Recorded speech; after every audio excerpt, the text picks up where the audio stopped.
একটা প্রতিবাদ সভা ছিল। কেন্দ্রে যে সরকার সে একটার পর একটা স্বৈরাচারী নীতি নিচ্ছে, যা ইচ্ছা তাই করছে। সেই সঙ্গে বাঙালি বিদ্বেষী যে মনোভাব বিজেপি শাসিত রাজ্যগুলোতে প্রায় জিগির হয়েছে, তারই প্রতিবাদ।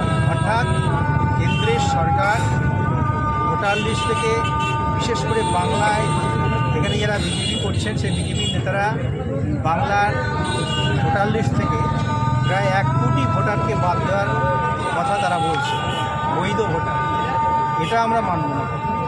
যারা দীর্ঘদিন ভোট দিয়ে আসছে ভোটার লিস্ট থেকে তাদের নাম বাদ দেওয়া যাবে না। তাদেরকে বাংলাদেশি আখ্যা দিয়ে বাংলাদেশে পাঠিয়ে দেওয়া যে চক্রান্ত, সেই চক্রান্তের বিরুদ্ধে আমরা রুখে দাঁড়াচ্ছি এবং যাতে একটাও নাম ভোটার লিস্ট থেকে বাদ না যায় তার জন্য আমরা প্রতিবাদ করছি।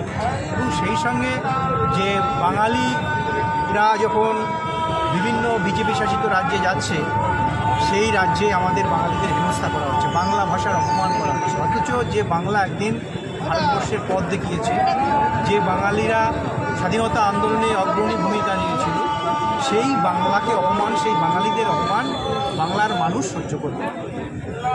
কেন্দ্রের এই বিজেপি শাসিত বা বিজেপিদের এই বৈষম্যমূলক আচরণ, সেই সঙ্গে আমাদের কেন্দ্রের কাছে যে বাংলার প্রাপ্য টাকা প্রায় 1,40,000 কোটি টাকা আমরা পাবো বিভিন্ন খাতে, যেটা আমাদের বাংলার ন্যায্য পাওনা, সেই পাওনা টাকাও তারা দিচ্ছে না।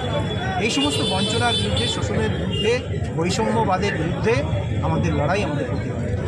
বাংলায় তো মানুষ এটাকে বুঝতে হবে যে মানুষ এর প্রতি বীতশ্রদ্ধ, কেন্দ্রের সরকারের প্রতি বীতশ্রদ্ধ। কেন্দ্র সরকার যেটা চাইছে, বাংলায় দেখলেন না এখানে সবাই সকল সম্প্রদায়ের মানুষ এখানে উপস্থিত এবং কত মায়েরা এখানে, বিশেষ করে মহিলা মেয়েদের মধ্যেও একটা প্রতিবাদের ঝড় উঠেছে। তারাও প্রতিবাদ করতে চাইছে এই সমস্ত বৈষম্য।